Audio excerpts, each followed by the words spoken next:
Good day mga kalakwacha, Jesse po ang inyong senyor na kwatsero at welcome po sa pinakabagong episode dito sa ating channel. And for this episode mga kalakwacha, isang budget-friendly accommodation ang ipipicture natin. Kung kayo po ay nagbabalak mag-solo travel at ang worry nyo ay kung maaga ang flight at kayo ay manggagaling pa sa nearby provinces kagaya ko po sa Bulacan, sa Pampanga, Nueva Ecija, or other Central Luzon provinces at ang inyo pong airport destination ay ang NAIA, we've got you covered dito sa episode na ito. Bibigyan namin kayo ng tip para makaabot sa inyong early morning flight at hindi kayo mahuli at ma-enjoy nyo ang inyong solo travel experience nang hindi kailangang mabutas ang bulsa. Nandito po tayo ngayon sa Main City Residences located po dito sa Leverisa Street dito sa Pasay City. So, samahan nyo kami as we fully explore this budget staycation and let's see what this place has to offer. At sa later part po ng ating video, abangan yung ating important things so consider na pwede namin ma-share kung ang Main City Residences po ba ay sulit na maging staycation venue bago ang inyong early morning flight para makapag-solo travel kayo at makatipid sa inyong travel expenses. Kung magustuhan niyo po ang aming video for today, inimbitahan po namin kayo to please consider to subscribe to our channel. Hit the subscribe button kasama na po ang notification bell para lagi namin kayong nadadala sa magaganda budget-friendly staycation kagaya po nito ng Main City Residences. Uy, siya nga pala mga kalakwacha, for regular updates, inimbitahan po namin kayo to follow us sa aming other social media accounts kagaya po sa Facebook, Instagram, at sa TikTok. Kita-kits! So ano po hinihintay natin? Tara, let's explore Main City Residences here in Leverisa Street, Pasay City. Lakwacha na tayo, let's go!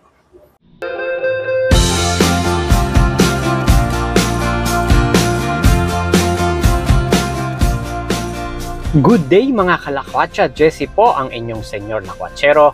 And today, samahan nyo ako sa isang hassle-free commute papuntang NAIA Terminal 3. Solo traveler mode tayo pero no worries, madali lang to mga kalakwacha. Alam nyo ba na ang biyahe mula Bulacan to NAIA Terminal 3 can take anywhere from 2 to 4 hours. Depende sa traffic, kung rush hour lalo na sa EDSA or C5, good luck na lang talaga. Kaya kung may flight ka ng umaga tapos aalis ka rin ng umaga, stress agad yan. Kaya naman today, pag-uusapan natin kung bakit mas okay umalis ng isang araw bago ang flight kung galing ka sa province kagaya ko po sa Bulacan papuntang NAIA Terminal 3. Lalo na kung solo traveler ka. Kapag umalis ka a day before, may buffer time ka. Hindi ka nagmamadali. Hindi ka nagpapanik kung may aberya sa biyahe. Sa magandang isla ng Siquijor, ang ating destination mga kalakwacha. Let's go! First stop, sakay tayo ng bus or public UB Express. Just check the schedule online para sure ang biyahe mga kalakwacha. Comfortable ang biyahe, aircon pa. No need to worry about parking or traffic stress. Solo traveler tip, bring light luggage para easy ang movement. Second stop, Hilpuyat sa Pasay City ang ating destination mga kalakwacha. Kaya after ng bus ride, need natin sumakay ng LRT from Monumento Station. Travel time from Bulacan to Hilpuyat ay halos 2 hours din mga kalakwacha.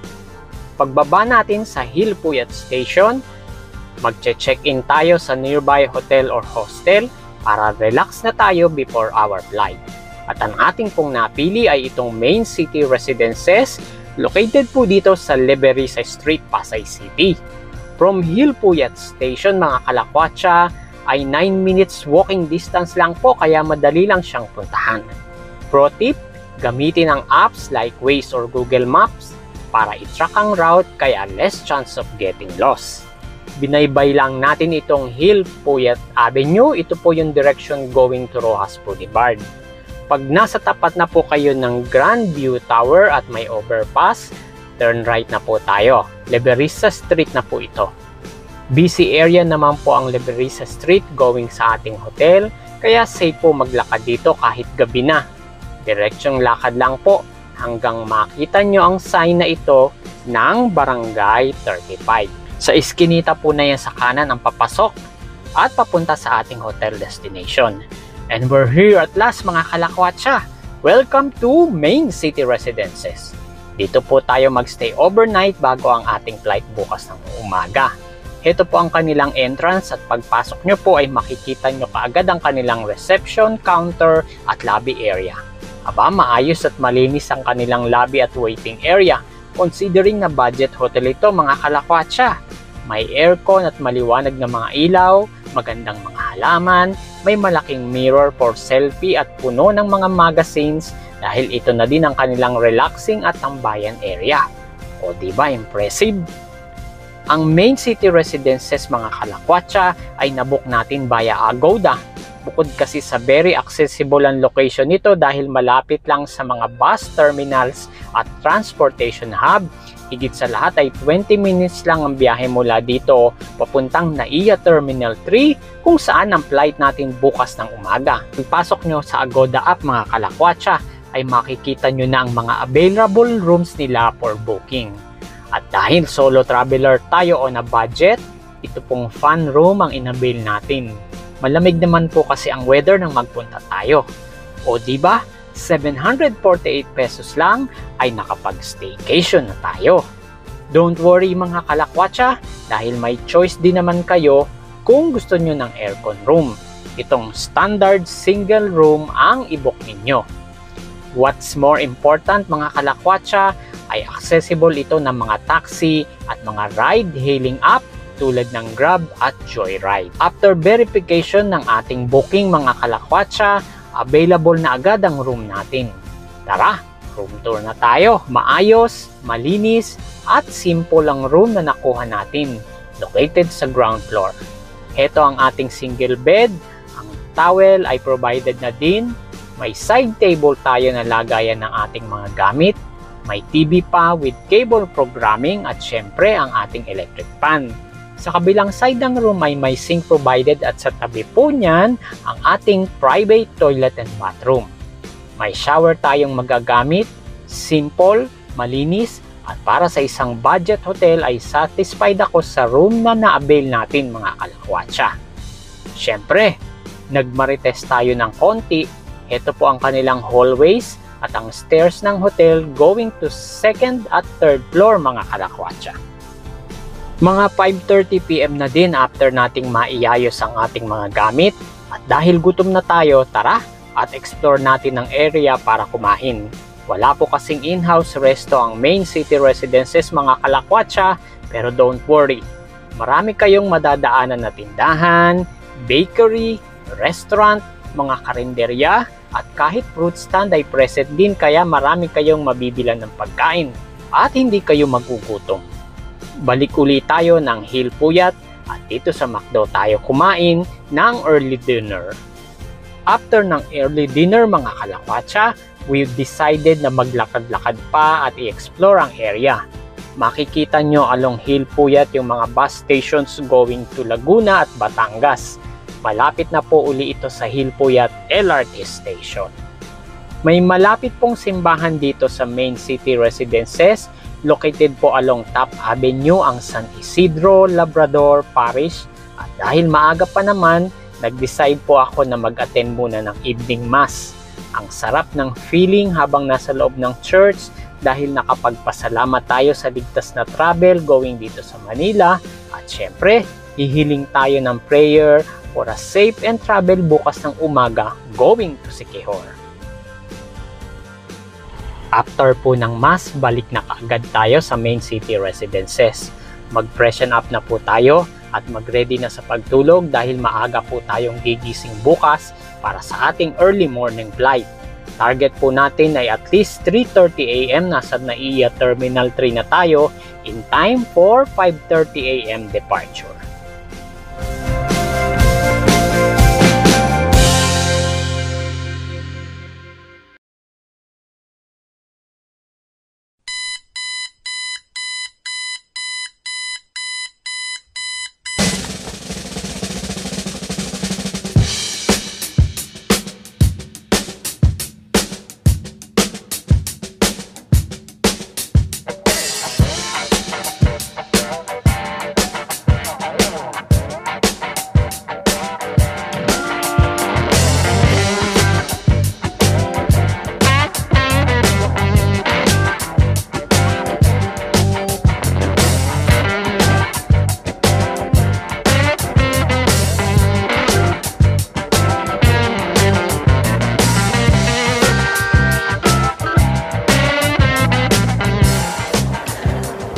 Okay, good morning guys. Nandito na tayo sa lobby ng Main City Residences. It's almost 3 a.m. So, kailangan nating habulin yung ating early morning flights sa NAIA Terminal 3. Inaantay lang natin yung ating sundong Grab driver. So guys, as we wrap up our stay dito sa Main City Residences, bilang isang solo traveler na nag-commute galing ng province para makahabol sa early morning flight going to NAIA Terminal 3, here are some important things to consider. Time buffer at peace of mind. Kapag umalis ka a day before, may buffer time ka. Hindi ka nagmamadali. Hindi ka nagpapanik kung may aberya sa biyahe. Alam naman natin mga kalakwatsa na Metro Manila traffic can be unpredictable even late at night. Kaya leaving early gives you flexibility and reduces stress from delays. Ideal din po ang pag-alis ng maaga a day before kung ito ay international flight dahil required po kayo na 3 to 5 hours ang lead time. Mas safe din hindi ka naglalakad sa dilim at hindi ka nagko-commute ng alanganing oras. At kung may unexpected delay like bagyo, road closure, or transport strike, secured ka na kasi nasa city ka na. Peace of mind. Book a budget-friendly stay near NAIA, or Pasay, or Parañaque. Kagaya po ng ginawa natin para relax ka na before your flight. You can rest properly and freshen up before your flight. You are already near the airport kaya hindi na kayo magwo-worry about missing your flight due to last-minute issues. At ilang pang mga quick tips mga kalakwatsa, gumamit ng travel apps para sa route planning, magdala ng essentials sa backpack kagaya ng ID, snacks, chargers, medicines, travel light, i-check ang flight status a day before para sure.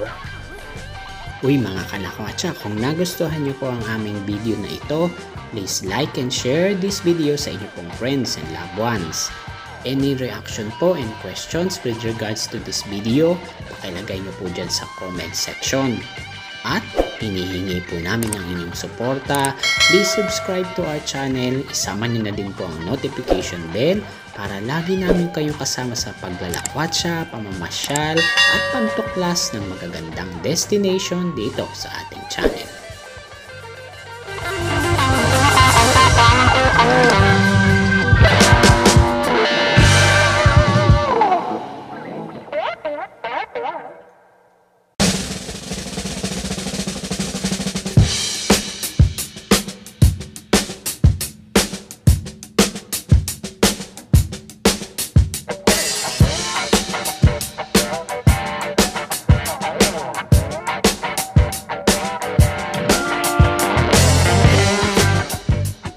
And here we are at NAIA Terminal 3. Safe, smooth, and stress-free. Solo travel doesn't mean complicated travel. With the right tools and mindset, kaya nyo yan mga kalakwatsa. Salamat po mga kalakwatsa for joining me today. Don't forget to like, share, and subscribe for more solo travel tips. Ingat sa biyahe and enjoy your adventure mga kalakwatsa.